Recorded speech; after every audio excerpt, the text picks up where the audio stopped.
Hi, everyone. I'm Donato Cabrera, and welcome to MusicWise. I'm the music director of the California Symphony and the Las Vegas Philharmonic. I'm trying to think back to the first time, I think I remember the first time that I met Lara Downes. And what I've always so appreciated about Lara is her incredible conscientiousness, her dedication to her art form, and her connection to the community that surrounds us and supports us and loves us. And I'm so thrilled to welcome her this week to MusicWise. Hi. Hi, that sounded like my cue. Just like that. It's like the introduction to, a wonderful piano concerto. Exactly. How are you? I'm wonderful. Thank you so much for joining me this week. I know that we're all now sort of in Zoom land, going from one, interview and conversation to the next, and while we're in the middle of it, of course, it's like, okay, where do I go? Who am I chatting with next? But you know what it is it's really part of our desire to remain connected. And we were talking about this yesterday, sort of in our pre-chat.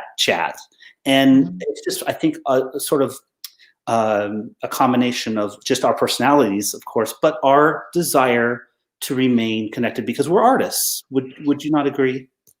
Yeah. I mean, look, this is the test. This is the moment when, it becomes clear that whatever gets in the way, that we have to find our way, to still communicate and share and give. And, I keep thinking so much about the word gift, right? Because we end up being musicians because we have this gift that we're born with or whatever. Yeah, we're born with it. And then we work on it. But a gift is forgiving. And I think it's become really essential in this time to just keep giving and being. Absolutely. And, I think that, and also, and we've said this, I know we've both said this time and time again, that here we are using what is essentially new technology to us in a way to communicate our art and what we think about our art form. And of course, what we program and when we program it has become so essential for other reasons, which I know we'll talk about. I wanted to start off, as I so often do, with this show with a performance, and I'm such a fan of yours. I'm sure you know this, but this first tiny desk concert that you did in the middle of, since the pandemic has begun, is really has a lot of what the Tiny Desk concert is all about, but also shows who you are as a performer and a communicator. Can you tell us a little bit about how this Tiny Desk concert came about? Because, things are so different now, including the Tiny Desk concerts. Yeah, this was actually a tipping point or a learning moment for me, because the Tiny Desk concert was scheduled for mid-April. And even in March, when everything shut down, everyone kept holding out hope that I'd be able to get there by mid-April. And for some reason, I had this really rock solid conception of what this Tiny Desk was going to be, because you have your 15 minutes at the desk and you want to do something meaningful. And I had really planned it beautifully with the crew at NPR. I was going to have some kids from the local youth choir join me. And I just, I felt it. I was in my body. I knew what I was going to do. And so it was just so devastating when the phone call finally came and Tom said, we're evacuating the building and we're not going to be back, and will you do this from home? And I really struggled because that was such early days. I didn't even have half of the gear that I have now, and I kept trying to make it that thing. I kept trying to do here what I had been planning to do there. And it felt so bad and just sad. And then there was this moment I'll never forget. There was this breakthrough where I thought, well, no, I'm here now. This is a different thing. Just take a breath and do what feels right here. And I did. And I'm so grateful for that opportunity, because in retrospect, I think it was an incredibly honest and vulnerable moment. And it was the moment that I settled in to being here and being me from here and sharing in a different way. And, just like tapping into what is real and what is changing us and letting it inform, what I gave. Did you end up changing the program? Not essentially. I had no youth choir here in my house, but no, the rep stayed about the same. But just, I think the way I delivered it and the things I had to say about it, what those songs, I say songs because they are pieces that are based on spirituals. That's what I was, there's an album that had just come out. What they were meaning was so intensely different in a moment of, global devastation and this universal need to overcome something so massive. Do you find it sort of serendipitous that you had an album of spirituals that had come out this year or recently, and find it apropos that you were sort of sharing this music to the world in this new way? Yeah, I mean, I didn't plan it, I promise. It was very strange. The record came out on April 4th. So, we were in full throes of planning the, tour and all the stuff, and it all went away. And I really actually struggled about whether or not to just pull the project for the moment. But no, I mean, this music had so much resonance and relevance and felt so important, to demonstrate the cycles of our being, the cycles of our progress and, lack of progress and all the things. And then 1 month after, all of a sudden our country goes into this tailspin of, racial violence and racial division. And then the songs come back with yet another, layer of their meaning kind of exposed. So it's been a powerful experience to live with that music and share it again in a different way. Well, we'll talk about the piece a little bit after we hear it, but we're going to be hearing, and correct me if I'm wrong, we're going to be hearing "Troubled Water" by Margaret Bonds. Mm-hmm.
You had a spoken. I wanted to. You wanted to. I think wanted to have the spoken introduction after that. But since we're not gonna, what did you wanted to talk? What did you want to say?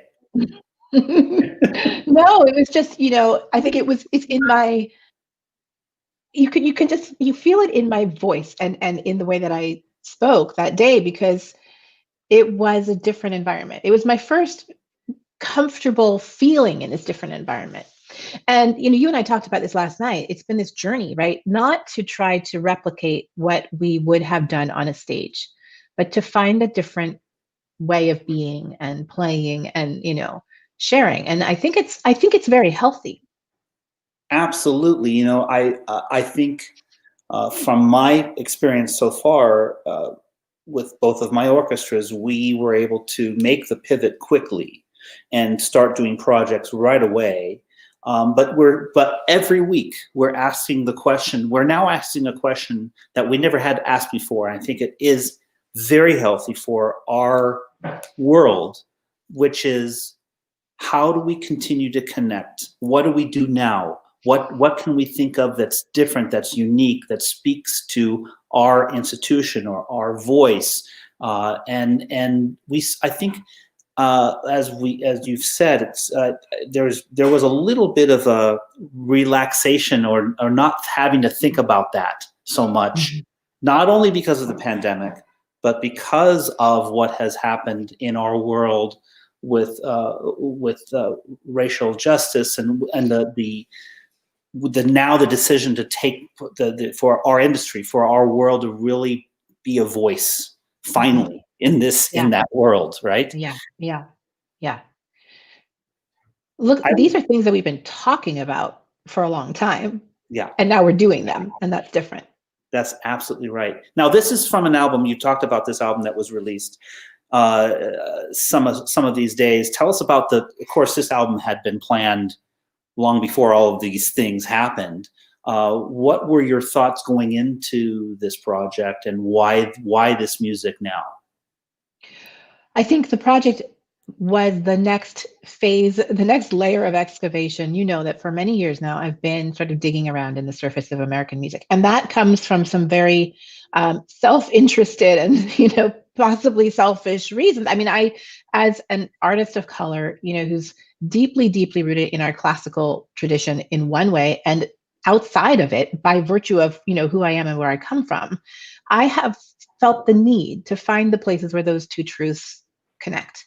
And as I've gone along, it's been much less about me and much more about like the truth of this music, who it belongs to, who made it, who can appreciate it, who can use it, who can enter into it. And I mean, it's more and more all the time that I discover new truths about, under marginalized voices that contributed to this music, forgotten stories, all of it. So, going back years now, when I discovered composers like Florence Price and Margaret Bonds, and have been really committed to advocating for those composers, for those voices, because it's the more we know about this, the more authentic our music is, and the more it speaks to us as a people and as a country.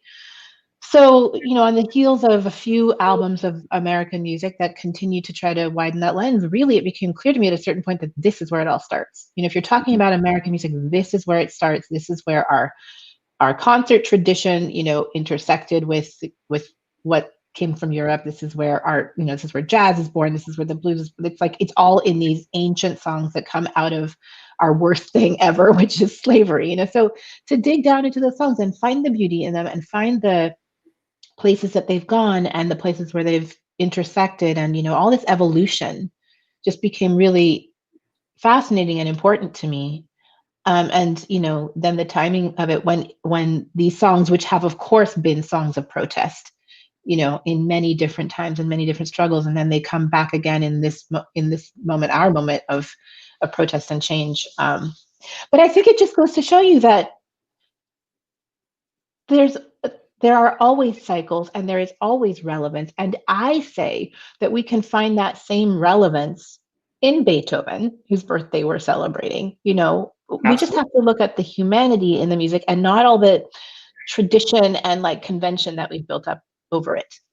I've always said this to board members, to audience members, to my fellow musicians, that someone like Beethoven, the more we treat him like a marble bust, and less, and the more we lose out, because he was a real, honest to goodness person who lived down the street from someone that happened to play the piano and compose, like composers today, right? Yeah, And right. we can connect to his humanity. The more we can, and of course it's harder. Someone that was born 250 years ago, just like Shakespeare is, and all the great masters, it's actually harder for us to make those connections than with composers like Margaret Bond and Florence Price, because those folks were here and now, not that long ago, That's right, right. And so I think that this human approach to music making is always needs to be the centerpiece for why we do what we do. And I'm curious, there's so much of, you come up with this project. How did you end up choosing what you chose? Because you can only put 10 or 12, 15 things on an album, right? How did you choose the specific pieces? I mean, it was, of course, there's that process of elimination, and there's so much more, and there is so much more, and I'm sure I'll get back to it.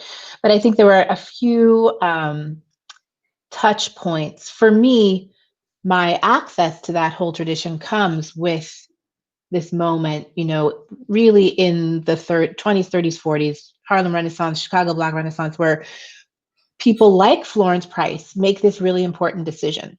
I want to enter into this world of classical music, this white world, this, European-based world. I want to make my mark here. I want to be respected and acknowledged, and I don't want to lose my own language. Right? So she's writing symphonies that contain all of these themes and influences from, the Black church, from Arkansas, where she had to, leave to escape atrocities. But to make that decision not to leave it behind, but to pull it into this tradition, that to me is an essential moment.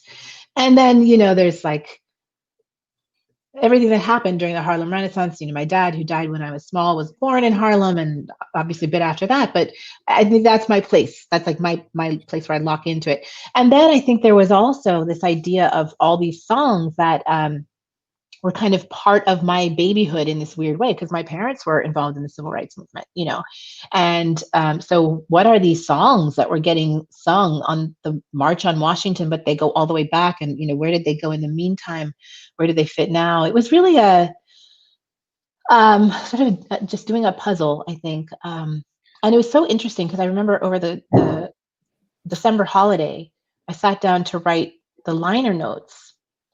And as I was listening to the tracks and thinking what I wanted to say about them, every single song had this like incredible immediacy about it. The album starts out with this recording of Sometimes I Feel Like a Motherless Child, where I sampled a 1939 Lomax field recording from rural Florida, these women who are in a penitentiary in rural Florida. So they're these like ghostly, crackly voices, right?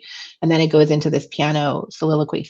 But I'm just listening to those words. And at that moment in December, the news is full of children being separated from their parents at the border. And it just, as I went through, every song had its connection to our present struggles. And so again, it's, nothing changes and everything changes, and we respond. I mean, obviously, the unfortunate timelessness of the subject matter is always something that causes reflection and bewilderment, and of course, we can always look to history to find reflection, to find meaning.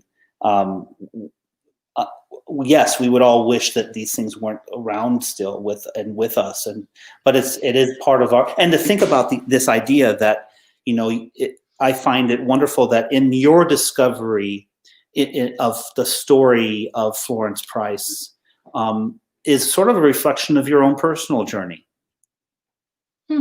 Sure. Look, we're all outsiders in one way or another, right? We all have our things to overcome. I wanted to say just about what you were just talking about this, repetition, but it's important to remember too, I think, when we're looking at our history and looking at where we are now, that every time we come to a place like this, we have more underneath us and behind us. I was just, before I jumped on with you, I was doing a conversation for my show that I do on NPR Music, and we were talking about this. We were talking about kind of standing on the shoulders of the ancestors. And what that means is that every time we have a wider vantage point, we're higher up, we can see better, we can see more clearly. So I think, I don't want to think of it as just like going back. It's more like this, right? Yeah. No, that's absolutely true. And I think about, of course, Dvorak came to the United States and wanted to teach us what we're now again discovering, which is the root of our music, of our culture, is the spiritual and the cultural artifacts and realities of the American Indian. And he was telling that to us in the 1880s and 1890s, and here we are, this rediscovering that fact. But like what you said, we have a century of perspective, of incredible music making that we can draw upon and celebrate. Which is what this album does. Yeah. Oh, thank you. Yes. We have such a strange relationship to the past, I think, as musicians in this tradition, right? And I think it's so important to stay connected to the fact that the past is there for us to build on, not for us to just like sink into. Absolutely. I was thinking back when I started the show. I was thinking back to when we first met, and you reached out to me at the time I was the new music director of the San Francisco Symphony Youth Orchestra, and you are a former member. Now I'm a former music director, but that world of the youth orchestra still has a very strong pull, I think, for everyone that has been in the youth orchestra, for the select few who've been the music directors of the youth orchestra. This is sort of a touchstone for our lives. Can you talk a little bit about your experience in this very, very special ensemble? Yeah.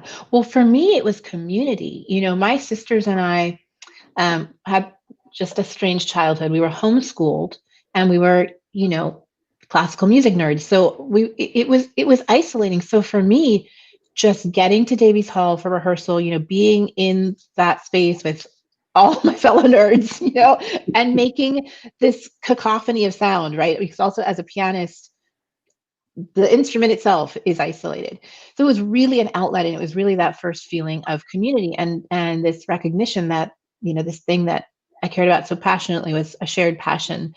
And I think also the relationship that we had with the orchestra members, in terms of mentorship and coaching, it was it really changed everything. And I think we would all say that it was formative in terms of encouraging us to know just more about the wide world of music.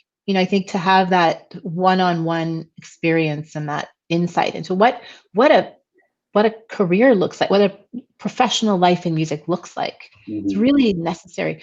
Sometimes I get so upset when I see music students who seem to be doing their work so much in isolation, right? I mean, even the necessity of going to live concerts, just having an interface with the reality of this thing that you're trying to learn to do. It's so important, and not everybody gets that.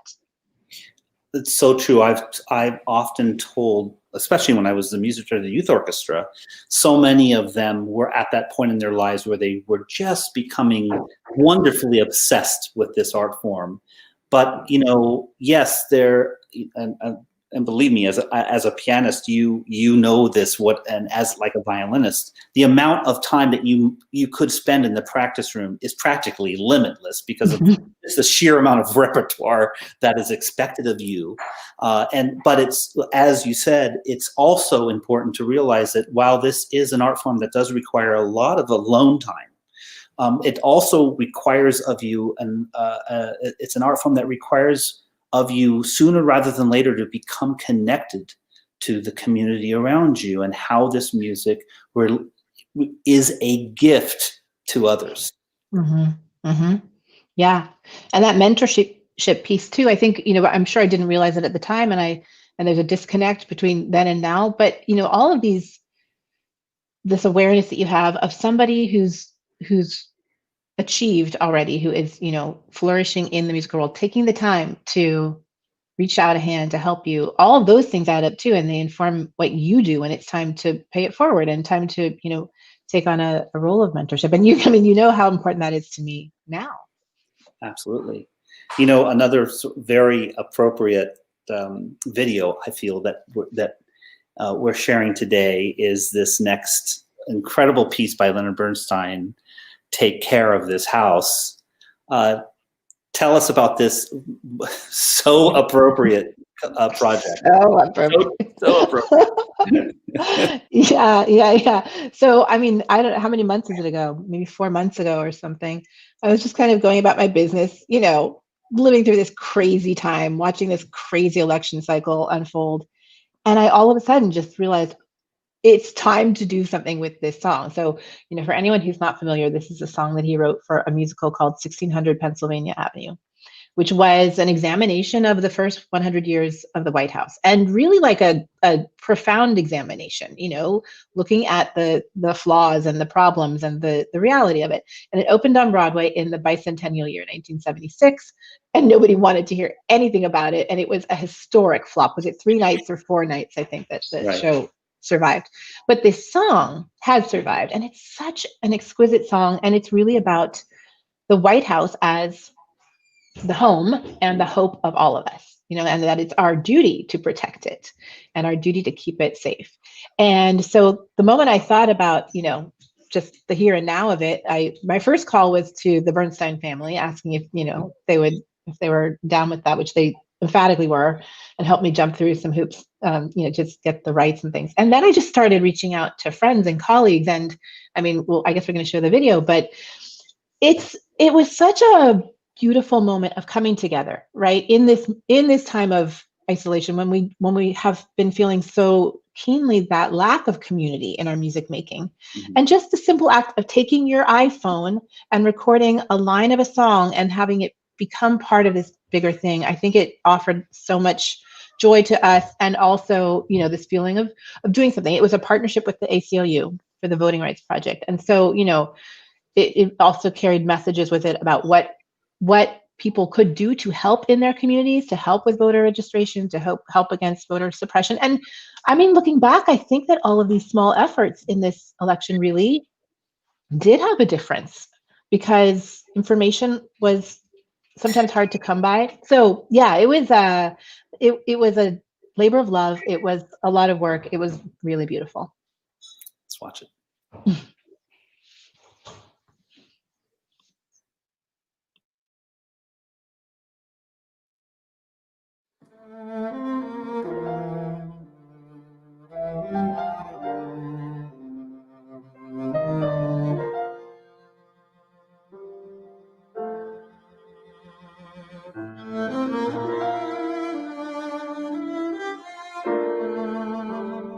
Take care of this house, keep it from harm. If bandits break in, sound the alarm.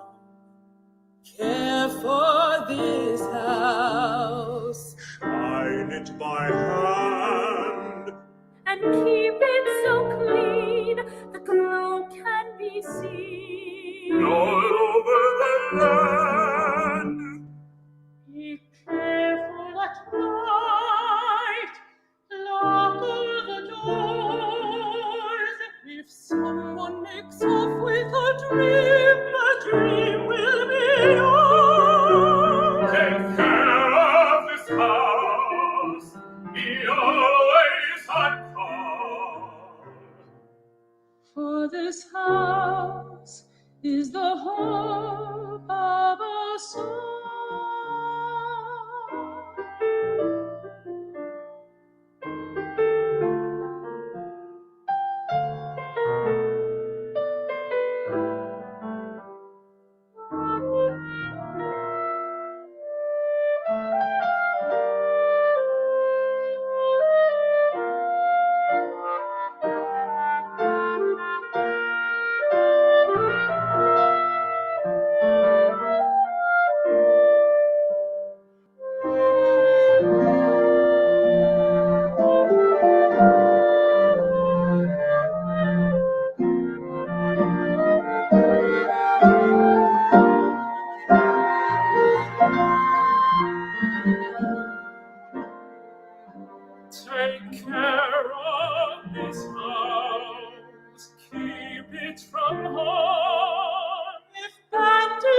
begins, sound the alarm. Care of this house, shine as my hand, and keep it so clean, the glow can be seen all over the lane. Be careful at night, check all the doors. If someone makes off with a dream, the dream will be yours. Take care of this house, be always on call. Care for this house, it's the hope of us all.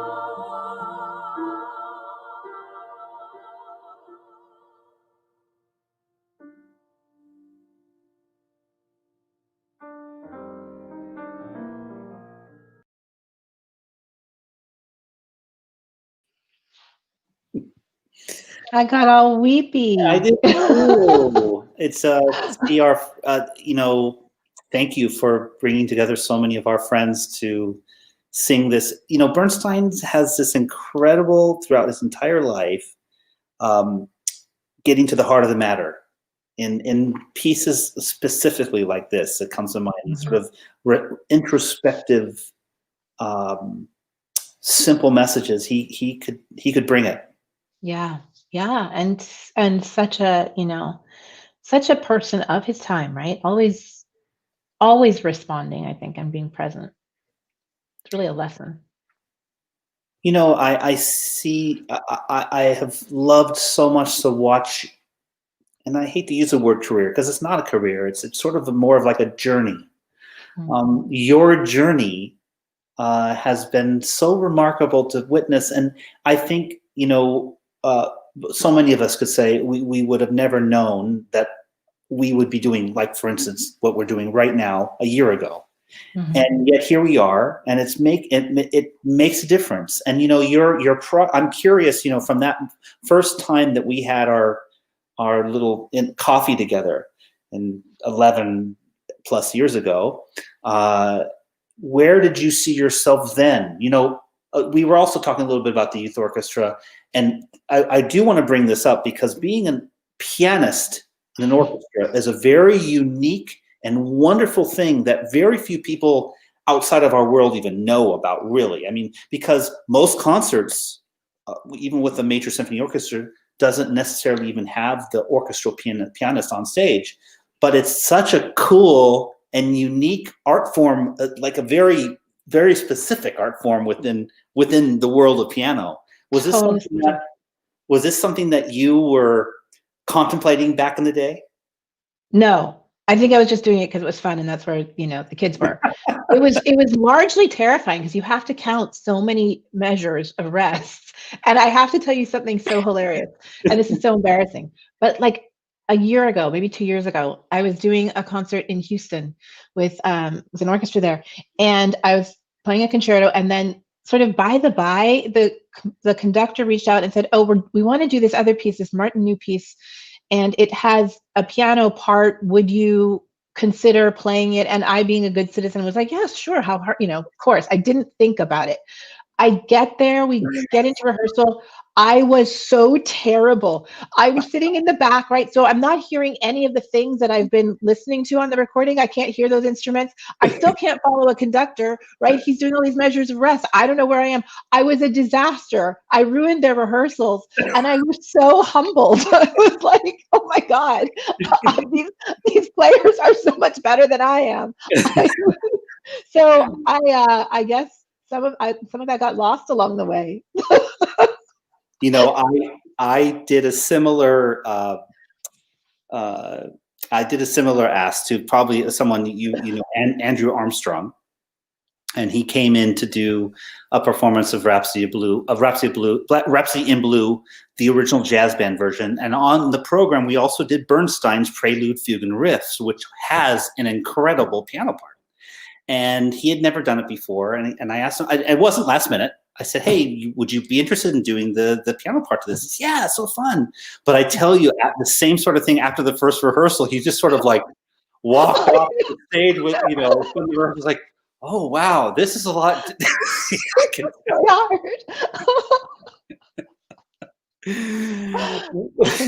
So one of the many incredible projects you've become involved with is very recent, which is this wonderful project with NPR called Amplify, and it's a similar format, but it has a very specific and wonderful mission. Can you talk a little bit about Amplify and how it came to be, and what your goal is with it?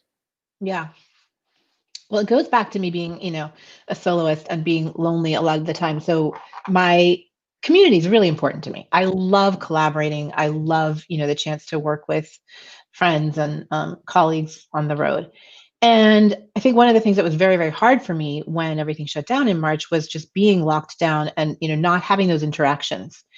And at the same time, we all had kind of some time. And I just had this impulse to just start reaching out, talking on the phone to people that I don't talk to, nearly as often as I would like. And that was really, healing. I first started just talking on the phone. Then I started recording some of the conversations for the Sphinx organization, which is, an important part of my musical life. And I learned that. Sorry, Laura, just to jump in. Just give us a brief, for those of us that are watching that don't know about the Sphinx organization. Can you just give a little, it's such a wonderful organization. Just give a brief overview what is, also put it to their website. Oh, good. Thank you. Yeah, the Sphinx organization is based in Detroit and goes back now 20 years. I want to say maybe 21 now.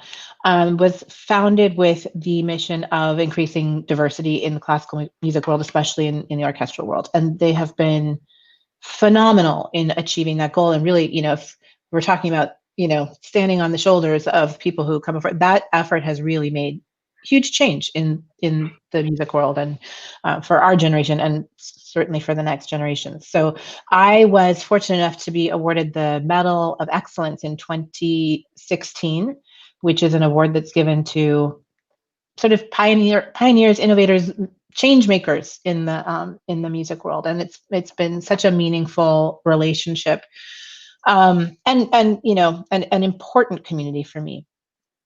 So I started having these conversations with some of the people that you saw in the video. Eileen Perez, I think, was the first person I talked to. And we were all just shell-shocked and, devastated and kind of terrified. And nobody knew, when, how, what, anything, why.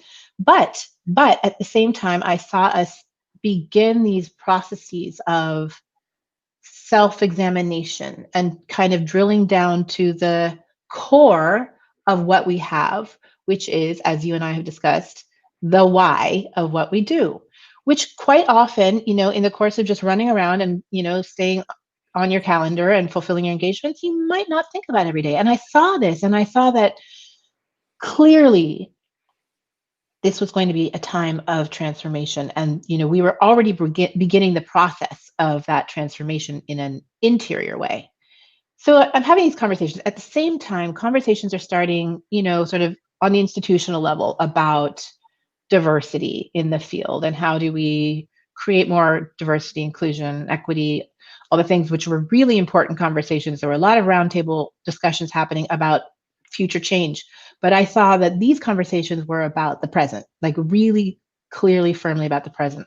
So I reached out to NPR, sent them, some clips, and they have been absolutely wonderful about seeing the immediacy of that and seeing the importance of documenting the change. And so I started the series last month. It's bi-weekly on Saturdays on npr.org and YouTube, and it's just video Zooms like this.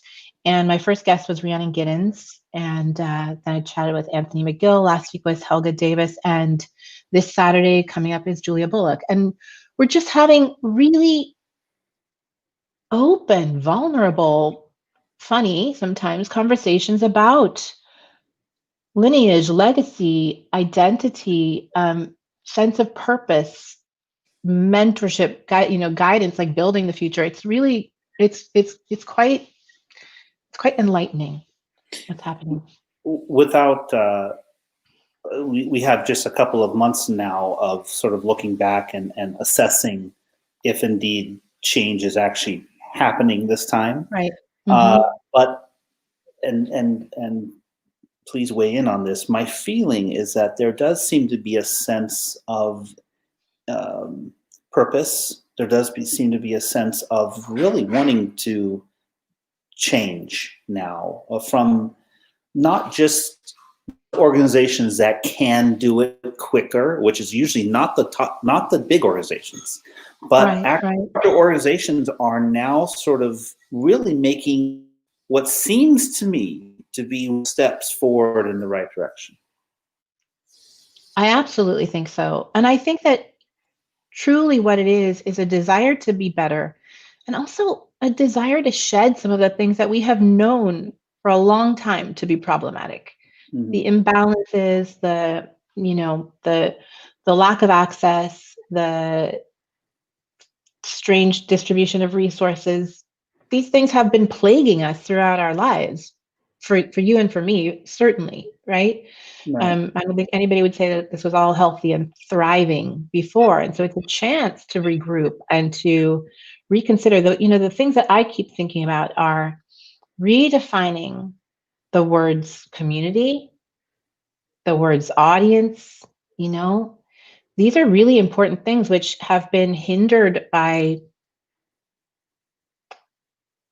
just like rigid structures, geography, convention. I think what's awesome right now is that every time I do one of these virtual concerts, my audience is everywhere and everyone. Mm-hmm. Just that alone. The fact that my audience is no longer confined to who can fit inside the hall and who can pay for a ticket. Absolutely. I completely agree. It's very freeing in a way.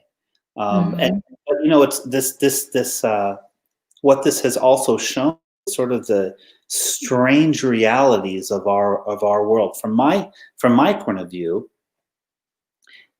seeing that every major orchestra, this is actually the first time this has been the case, I don't know, probably in 50 years. There's not one major orchestra that has an American music director. This is the time in many, and that has played out in a very unique way these last few months. Not one major orchestra has an American music director right now. And I think these sort of questions by boards and musicians and search committees and artistic administrators, I think that sort of reality, I don't know if that's, that just needs to be thought about again. What that means to have a music director that's not really part of the community, that live in the community with that much frequency. Mm-hmm. Let's watch a little bit of your first, which was with Ryan. Good. Let's watch it.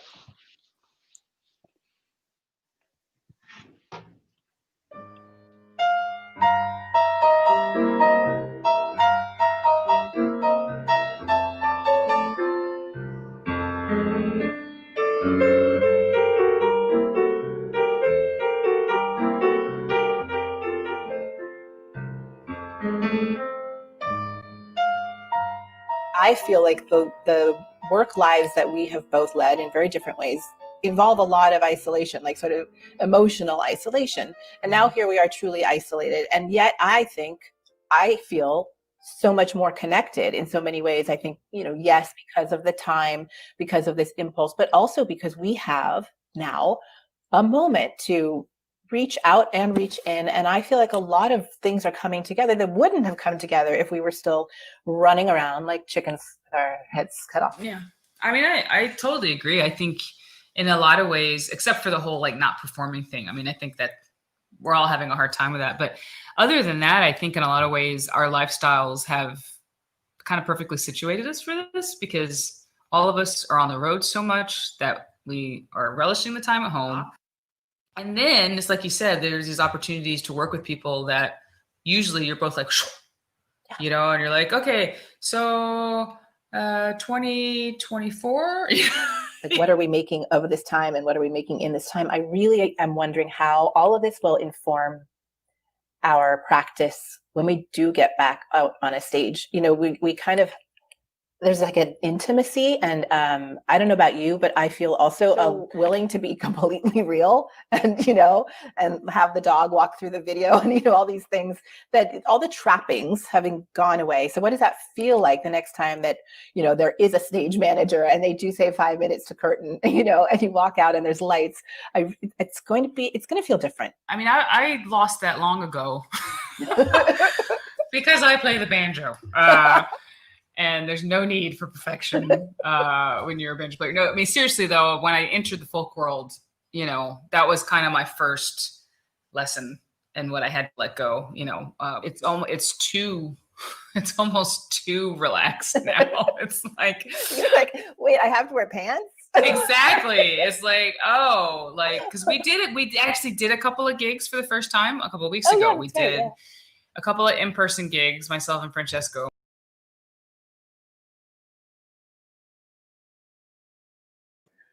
I wanted to listen to more. Well, it's such a funny conversation because we were just having fun. Then there's this very profound bit at the end. Maybe we want to fast forward towards the end, because we're really talking at the end about this thing that brings us, you know, creates our friendship and our collaboration, which is getting to the root of American music, like we were talking about earlier. So I feel like maybe sort of 3 minutes from the end. Well, as Maggie does that and finds that spot, I just want to talk a little bit about her as a performer, because maybe I just put a link to her website, but I have been such a fan of her for so many. What an incredible voice, incredible musician. I mean, she is one of those people who can show us back into our past and inform us about our present, which will give us the steps to take for our future, isn't she? Exactly. You know, I first met her at in San Francisco. It was, I think, the first Symphony Pops concert she had ever done. That's right. And Edwin was conducting, and I saw you there. Yeah. Yeah. And this mutual fan of both of ours had invited me to go, and he was also sponsoring the concert, which I didn't realize at the time. So I'm sitting next to him, and I didn't know that much about her. I wasn't like one of her devoted bluegrass fans, so I didn't even have that whole knowledge base. I knew her first solo album, which spoke to me in exactly the ways that you just mentioned. But I'm sitting there next to this gentleman, and she did a set that was like, there was some Gershwin, there was some Weill, there were some spirituals, there were a couple of her own original things, and she was just like transmitting this connective thread. You know, here it is. And, you know, I think she was really excited because it was this new environment. It was like I was looking into a mirror for the first time, because here I am out in my own little wilderness, you know, with my Florence Price and my stuff, and like saying, look, there's more to this than you know. But it was the first time that I saw somebody, granted, coming from a different vantage point or beginning point, but it was just so it was, I recognized so much. And then afterwards we went to this dinner, and she and I just sat next to each other and just talked, you know, throughout the dinner about this work and how much it means, how hard it can be, and the vast potential for it. And what we talk about here, you'll see, is really, you know, in a time like this, when there's so much division and there's so much lack of comprehension, and even sort of basic human experiences are not enough to pull us together anymore. That place in the music that shows us we come from the same place, you know, that place is really, really powerful. So true. I think Maggie has found the spot where. Okay, great. That will always stay with me, because I think that there's so much fear right now. There's so much feeling of like guilt and shame. And instead, for us to offer these stories as a connecting, healing. Yeah. I mean, I think that's the only way to do it. It's like when I started with the Carolina Chocolate Drops, you know, it was very different. You know, the atmosphere was very different. And we were coming into, it's slowly changed a bit by bit, you know, over the last 30, 40 years. But we came in at a moment where we're still pretty firmly like, banjo's white. Like, what are y'all even doing here? What's going on? And what we discovered was just presenting things in a very like, look, we didn't know this either. Here we go. Isn't this exciting? Isn't this cool? This is not taking away from you. This is adding to you. This is adding to what you know. And that approach, I feel like, has served me well ever since. And I've kind of adapted it to everything going forward. It's like, it's not starting off the evening with, this is what you, it's like, look, you know, Yeah. and people respond to that in a very positive way, you know? It's what teaching should be. I mean, I keep wondering out of this time, what happens to, you know, history books? How many years does it take before children in school are learning a different version of the history? And what does that mean, you know, to grow up American and know the truth of this history and not, you know, believe that the Pilgrims came here and had a party with, you know, the native people, right?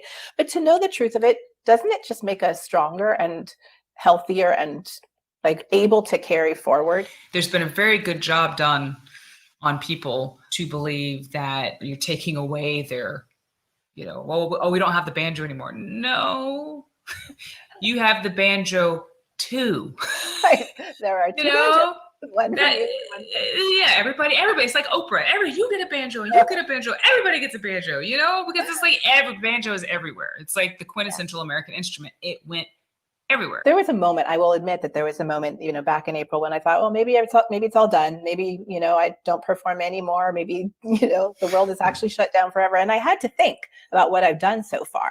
And, you know, I realized that there's some things to be really proud of and just happy to leave behind. And I think, I mean, the central part of that, and God knows, you know, you've done it. You could hang up your banjo today, but, you know, to leave those stories out there, to know that the music that we've made that like rectifies some things and clarifies some things lives.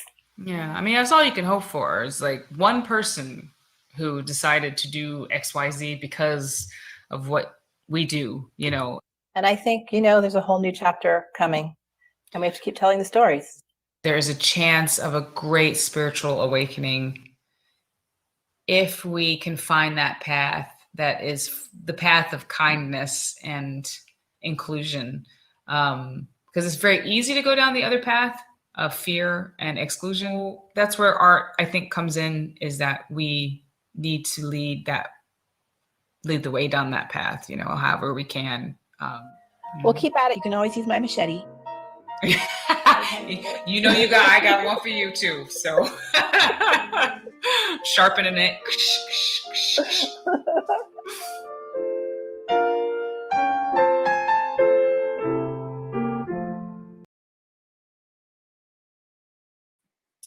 I just, you can tell that she has the conviction to take us where we need to go. I'll tell you something. Conviction, it takes conviction. I remember back last year, I was, I don't know, on some epic, you know, road trip, and I was tired. I was just tired. And I don't remember what time zones we were respectively in, but I just called her and I said, do you ever just feel so tired? And she, you know, we just talked about how doing this work and the work that you do too. I feel like the work that we do is mission-based. You know, it really is. It's got a deeper purpose. And that can be really exhausting sometimes because you're constantly putting in the energy, you're constantly educating yourself and other people, you're constantly inventing and evolving. You know, it's like, I get it why people play the same concerto every night. Leave it at that.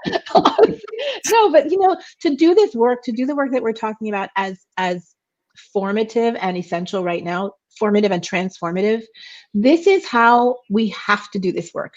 And I think that, you know, you and I, in our mentorship of young musicians, this is the message. Like, this doesn't stop, and it's going to be hard, and you have to keep insisting, because otherwise things don't change, and this art form doesn't progress into a healthy, growing future.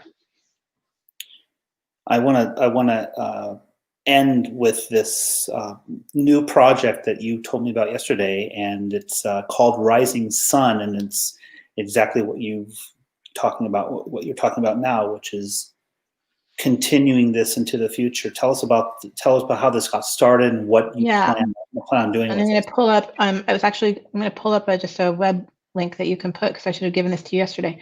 So this is, you know, I've done some, I think, important work in finding out about performing, recording, and teaching about the music of these composers whose lives and music and legacy and stories have been really just lost.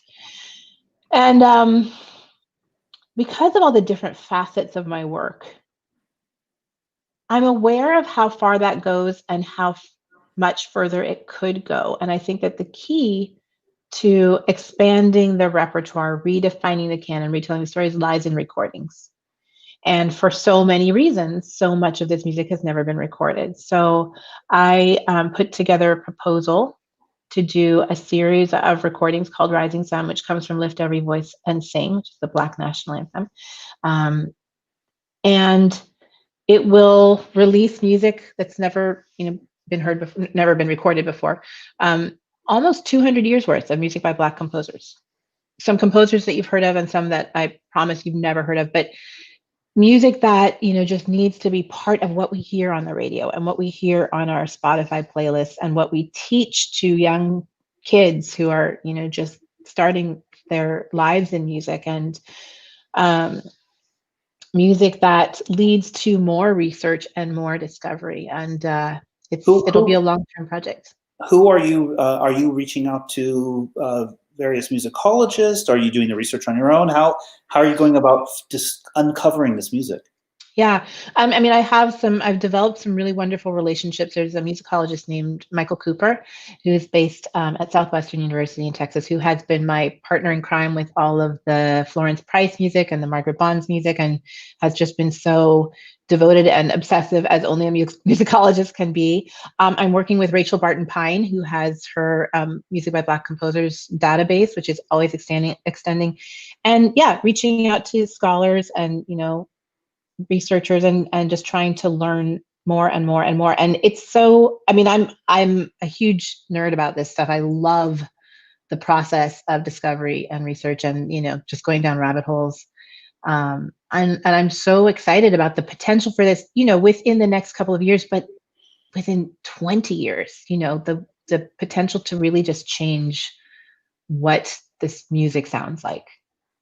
Well, I know that I'm going to be going down that rabbit hole with you. I know it.